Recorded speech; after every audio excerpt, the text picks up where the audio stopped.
There's a story in the Bible about the God of Israel losing in battle to the God of another nation. So in this video, old dogmatic Dan is once again misrepresenting the biblical text and smuggling in his own assumptions. This time, Dan is trying to argue that 2 Kings 3 involves an instance in which Yahweh, the God of Israel, is defeated. And so this video is going to be deconstructing and refuting his horrible argument here. So before we can see what's going on, why don't we have Dan himself tell us what is happening in 2 Kings 3? 2 Kings 3, there's a new Moabite king under vassalage to the nation of Israel. That king decides to throw off vassalage to Israel, which angers the Israelite king. And he gets the king of Judah and the king of Edom to form a coalition, and they mount an invasion into Moab, and they destroy most of the land of Moab, and they get to the capital city, and they have the king trapped in his city. And just as they're about to take the city, the king offers his heir to the throne as a sacrifice on the city wall. The text immediately says there was great fury against Israel, and using the same verbs used to describe Sennacherib's retreat, says that Israel got up and left. So let's stop here and note a few things. First, let's note that a defeat of Israel is not necessarily a defeat of Yahweh, and this is one of the major issues that Dan commits in this video. He says that in ancient Near Eastern context, if two nations are fighting each other, it's not just those nations, it is the patron deity. So this isn't just a case of Israel versus the Moabites, it's also Yahweh versus Chemosh. However, there are many times in the Old Testament in which Yahweh allows or brings about the defeat of Israel, specifically because of wickedness on the part of Israel. So this premise of Dan's argument is not sound. And it's worth pointing out that the king of Israel during this time is one that we are explicitly told is wicked. Now, Dan might want to push back and say, well, this is an instance of Yahweh being defeated because prior to this battle, Yahweh explicitly says that he is going to give the Moabites into the hands of Israel. Yahweh thus says Israel is going to win, and then they get defeated because of the sacrifice. However, this would be a bad argument because notice exactly what Elijah, the prophet, says in his prophecy. He says that, quote, "He, being the Lord, will also give the Moabites into your hand, and you shall attack every fortified city and every choice city, and shall fell every good tree and stop up all springs of water and ruin every good piece of land with stones." End quote. A few verses later, we are told that all of this is fulfilled. In verses 25, we read, quote, "And they overthrew the cities, and on every good piece of land every man threw a stone until it was covered. They stopped every spring of water and felled all the good trees till only its stones were left in Kir Haraseth, and the slingers surrounded and attacked it." End quote. Thus, at this point in the story, Israel has waged war against the Moabites, and now the only city that is left is the one that the king of the Moabites is hiding in. And this city has also been struck by the slingers that have surrounded it. So the king of Moab has no escape. His city is surrounded, and the text tells us that the Israelites were using scorched earth tactics to destroy the city's life support with the destruction of the trees and rivers.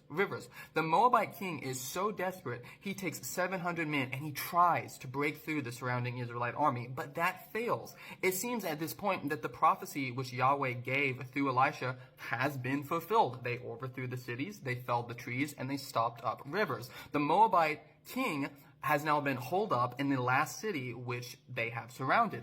The Moabites have been given into the hands of the Israelites. The Moabite king knew this. He knew he was in the hands of the Israelites, which is why he desperately sacrificed his son. Now, Dan wants to say that it simply is not the case that the Moabites have been given into the Israelites' hands. What's funny, though, is that Dan actually cited a verse or cited a chapter in this video which undercuts his claim that the Moabites were not delivered into the hands of Israel. In the beginning of this video, Dan tried to use 2 Kings 18 and 19 to support his argument, but it actually supports my point here, because in 2 Kings 18, when the Assyrian king has Hezekiah surrounded, the king boasts about how no God would be able to deliver them out of his hand. Thus, we see the king of Assyria in an extremely similar situation using language which indicates that they were already in his hand, despite the fact that the last city had not fell, and despite the fact that the king would go on to lose that final battle. So the very text that Dan went to in order to make his point refutes him, and we have biblical precedent for considering that the Moabites had successfully been delivered into the hands of Israel.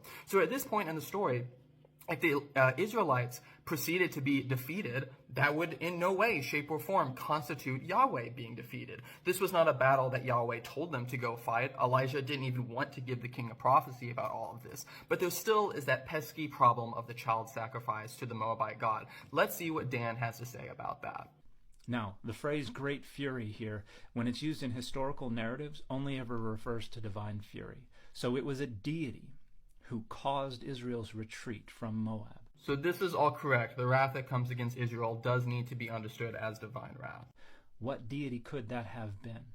The plain sense of the text is that this human sacrifice successfully catalyzed the intervention of the Moabite patron deity Chemosh.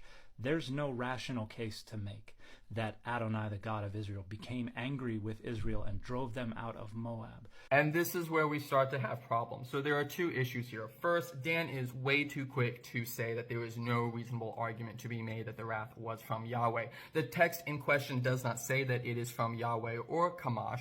Thus, context is important, and several considerations could be used to argue that this is coming from Yahweh. First, the Hebrew construction used to refer to the wrath coming upon them is always used in the Hebrew Bible to only refer to Yahweh's anger coming on his people as punishment. Second, the warfare that is used by Israel in this section of Kings goes against what is described as acceptable in the Torah, which tells the Israelites not to chop down the fruit trees when they are engaging in a siege of a city. Now, this latter option might sound odd given two facts of the story. The first fact that might make this explanation seem odd is that this manner of their warfare was part of the prophecy that Elisha gave. Thus, it seems weird to say that God was mad about this, that he was the one who told them to do it. However, this assumes that Elisha's prophecy was a command and not merely a description of what was going to happen. God could thus describe what the Israelites were about to do and then also be mad at them for doing it. The second fact that might make this reason for Yahweh's wrath appear odd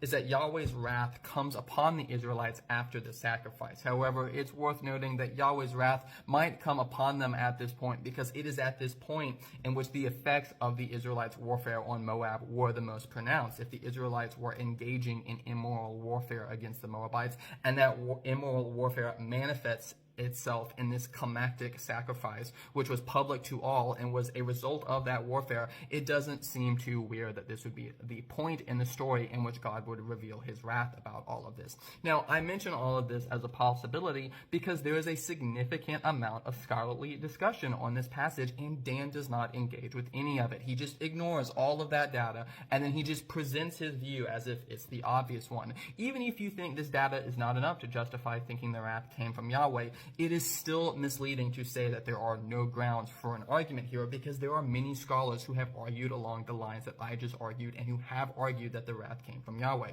However, Dan's argument is so weak, I'm going to grant him, for the sake of argument, that the wrath in 2 Kings 3 did in fact come from Chemosh and not from Yahweh. I'm going to give that to you, Dan. Your argument still sucks because you are assuming that when Chemosh was invoked, that what happened was some boxing match between Yahweh and Chemosh just happened to win. However, nothing in the text supports this view, and it is something that is read into the text. It may just as well be that when Chemosh was invoked, he petitioned Yahweh to allow his intervention, and Yahweh granted it. It may be that the Israelites had already gone as far as Yahweh had wanted them to go, and so God allowed Chemosh to engage with them in this way so as to prevent them from going any further. And this view is quite plausible when you consider the fact that God explicitly told the Israelites in Deuteronomy 2:9 that he would not give to them the Moabites' land because he has given it to the descendants of Lot as a possession. It is also plausible possible when you consider the fact that, as mentioned earlier,